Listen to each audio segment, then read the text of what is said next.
今天我们来聊聊许多人烦恼的肚子问题。这个问题就是内脏脂肪，四肢明明纤细，为什么小腹偏偏瘦不下来？甚至有些人平时不喝啤酒，却挺着一个啤酒肚。这些困扰其实都指向同一个元凶，就是藏在腹腔深处的内脏脂肪。当内脏脂肪过多，代谢疾病就会找上门，所以一定要特别当心。肥胖专科医师李唐月指出，一个简单的指标是腰围，女性腰围如果达到80公分或以上，男性90公分或以上，就属于异常偏高，表示腹部可能堆积了过量的内脏脂肪。换句话说，即使体重看起来正常，只要肚子突出，腰带越来越紧，就该警惕内脏脂肪悄悄累积。内脏脂肪过多会大幅提高各种代谢性疾病的风险，包括高血压、高血糖、高血脂等三高症状，心血管疾病发生率上升，甚至肝脏也会被脂肪入侵，形成脂肪肝。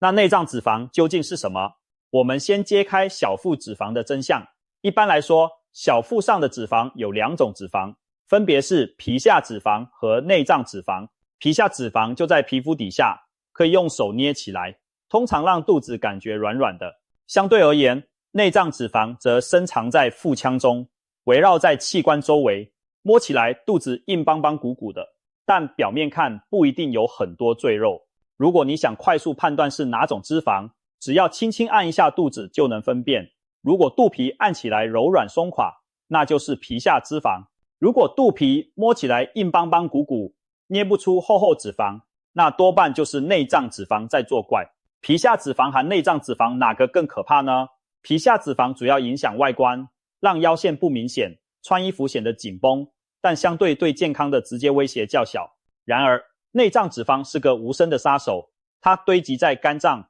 胰脏、肠道周围，对身体造成的影响远超过美观问题。内脏脂肪会分泌发炎物质，干扰荷尔蒙平衡，导致胰岛素阻抗增加，引发一连串代谢问题。许多出现高血压、高血糖、高血脂的三高患者，往往伴随中央肥胖，也就是大量内脏脂肪堆积，肝脏也会被脂肪攻陷，形成非酒精性脂肪肝。所以大腹便便不仅仅是体态问题，而是身体在向我们拉警报。值得注意的是，内脏脂肪常常随着年龄和荷尔蒙变化而增加，特别是女性在40岁到55岁之间进入更年期后，由于失去雌激素的保护作用，原本只占体脂肪小部分的内脏脂肪会快速攀升，可能从占总脂肪的 5% 到 8%， 增加到 15% 到 20%。 很多妈妈们发现，年过40后，肚子一天天大起来，背后就是荷尔蒙变化，让脂肪重新分布，更多堆到了腹部。而男性则没有雌激素的优势，所以年轻时就比较容易在腹部囤积脂肪，这也是为什么啤酒肚在男性中很常见。那么是哪些原因让我们的身体囤积这么多内脏脂肪呢？总结起来主要有4大元凶。第一是饮食习惯，如果平常爱吃精致淀粉和油炸食物，或者经常喝酒、喝含糖饮料，那就给了内脏脂肪囤积的好机会。过多的精致碳水化合物和糖进入体内，会让血糖飙高，胰岛素大量分泌，把多余的糖分转化为脂肪储存起来，其中很大一部分就堆在腹腔内。再加上油炸食物和酒精热量极高，容易直接转成脂肪，长期下来肚子自然越来越圆。第二个原因是缺乏运动，现代人工作经常一坐就是一整天，通勤和休闲时间活动量也很少，长时间坐着不动，热量消耗不足，即使吃的不算多，身体还是会把过剩能量囤积起来。研究显示，久坐对腹部肥胖的影响尤其明显，活动量低时，脂肪特别容易堆积在内脏周围，所以每天坐很久的人，往往肚子比四肢明显出一圈。第三个，幕后黑手是压力。没错，心理压力大也会反映在肚子上。当我们长期处于压力状态，体内皮质醇浓度升高，这种压力荷尔蒙会让身体进入备战模式，一方面提升食欲，让人特别想吃高热量的食物储备能量，另一方面它还会改变脂肪的分布，倾向将脂肪堆积在腹部。上班族如果长期紧绷又缺乏舒压，很可能出现所谓的压力肚。此外，皮质醇过高还会分解肌肉组织，让肌肉流失，基础代谢下降，最终形成易胖的恶性循环。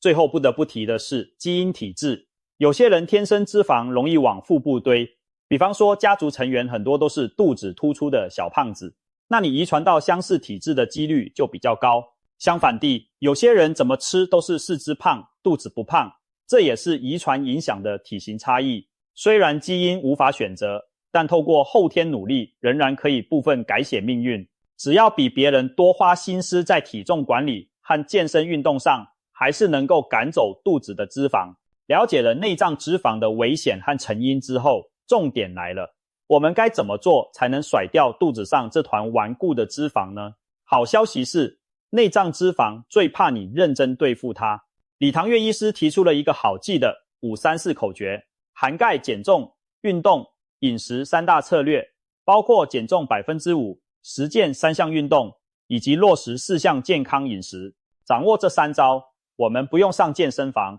也能有效地减掉大肚腩，甚至逆转脂肪肝。首先来看数字5，意思是减重 5%。不要小看区区 5% 的体重下降幅度。假如一个人原本70公斤，减掉 5%， 也就是瘦了 3.5 公斤左右。这几公斤或许不需要上健身房狂操，可以靠调整饮食和增加日常活动，在几周到1-2个月内达成。可就是这小小的 5% 减重，能对内脏脂肪造成沉重打击。因为当我们开始减重时，内脏脂肪往往最先被燃烧。内脏脂肪属于代谢活跃的脂肪库，一旦身体需要能量，很容易就先动员它来供能。相对而言，皮下脂肪是深藏不动的后备库存，不会这么快动用，所以常常我们体重才刚下降一点点，腰围就先明显缩小了。很多人都有这样的经验，减重头几公斤，脸蛋和肚子最先瘦下来，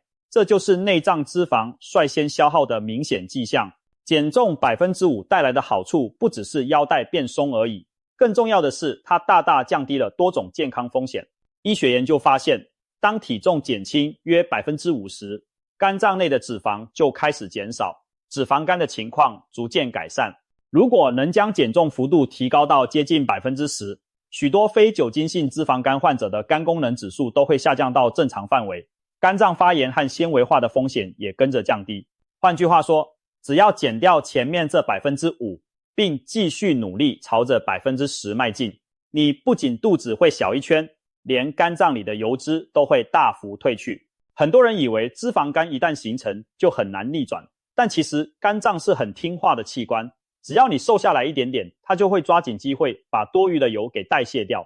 接着来看数字3，代表3项居家运动。想燃烧内脏脂肪，运动是必不可少的武器。但别担心，我们不是要你做什么高难度动作或马拉松训练，只需要在家里练习几个简单的动作，一样可以有效燃烧脂肪。李医师特别推荐了3个不用器材的居家训练，分别是高抬腿、弓箭步踢腿和深蹲跳。这3招难度逐步升高，适合不同程度的人循序渐进挑战。刚开始可以从第1招做起，等动作熟练、体能上来后，再尝试第2招、第3招。坚持下去，你会发现心肺耐力变好，腹部脂肪也在不知不觉中开始燃烧。第1招是高抬腿，这是适合新手入门的有氧小跳跃动作。站立预备，双脚与肩同宽，然后原地跑步，但夸张的抬高膝盖，每一步都尽量把大腿抬平至腰部高度，双手可以放在腰间或胸前帮助平衡。做高抬腿时要保持上身挺直，收紧核心，避免弯腰驼背。别看只是原地抬腿跑，做个20-30秒就会气喘吁吁，心跳加速。如果一下子做不到1分钟，可以分段累积，每组做20到30秒，休息片刻再继续，循序渐进，增强体力。每天利用几分钟做高抬腿，不仅能够热身提振精神，长期下来也能帮助缩小腹围。第2招是弓箭步变化式，这个动作稍具挑战性，结合了弓箭步蹲含前踢腿2个元素，能锻炼下半身肌力含核心稳定度。具体做法是先从站姿开始，右脚向前跨一大步，身体下沉，做出弓箭步的姿势，直到右大腿几乎平行地面。接着用力站起时，顺势将后方的左腿往前踢出一脚，然后换左脚在前，右脚在后，重复相同动作。刚开始每边各做10下，就会觉得腿部酸软，呼吸变急促，这表示你的大腿、臀部和核心都得到了锻炼。弓箭步变化式不但燃烧卡路里，还能提升身体协调性和平衡感。第3招是深蹲跳，这是一个高强度的复合动作，把深蹲和跳跃结合在一起，全身主要肌群都会参与用力。首先站直，双脚开立，与肩同宽，先做一个标准深蹲姿势，臀部向后坐，膝盖弯曲，确保膝盖不超过脚尖，下蹲到大腿几乎平行地面，接着在最低点时猛然发力向上跳起，双脚离地，落地时屈膝缓冲冲击，紧接着再进入下一次深蹲。这个动作强调连续性，如果一开始觉得难以连续跳，可以在每次跳起落地后稍微暂定休息1-2秒。深蹲跳会让心跳迅速攀升，短时间内就让你满身大汗，它对减内脏脂肪特别有效，因为短时间的剧烈运动会促使身体动用更多能量，燃烧更多腹部深处的脂肪。这3个居家动作交替进行，就是一套效果绝佳的燃脂运动课表。你可以根据自己的时间和体能，每天分配一些时间来运动。例如早上利用10分钟高抬腿热身唤醒身体，下午或傍晚抽空做几组弓箭步踢腿，晚上看电视时再加做深蹲跳挑战心肺。运动量可以累积，不一定要一次做完。根据建议，一般每周至少要累积150分钟中等强度的有氧运动量，也就是约每周2个半小时。如果想更快减掉肚子，则可以把目标提高到每周300甚至600分钟，也就是每天大约1小时的中高强度运动。李医师甚至鼓励有余力的人挑战每周10小时的运动量，当然这需要逐步训练并长期坚持，不能一开始就操之过急。其实运动的形式可以多种多样，不一定局限于这3个动作。喜欢户外可以快走、慢跑、骑自行车，喜欢室内可以跳有氧、舞蹈或跟着运动 App 锻炼。只要能让你心跳加快、身体发热的运动，都有助于消耗内脏脂肪。最重要的是养成规律运动的习惯，每周持续动下去，而不是3天打鱼2天晒网。当你坚持下来，会发现整体体能改善，压力减轻，睡眠也更好了。这些变化都会进一步帮助你对抗内脏脂肪，一举多得。接下来看数字4，代表4个健康饮食习惯。常言道，减肥3分练7分吃，想要减掉内脏脂肪更是如此。饮食控制的作用甚至大过运动。以下4项原则能帮助你调整饮食结构，让热量摄取更合理，同时提供身体足够的营养。第1条，减糖并减少精致淀粉，意思就是少吃甜食和精致的淀粉主食，像是含糖饮料、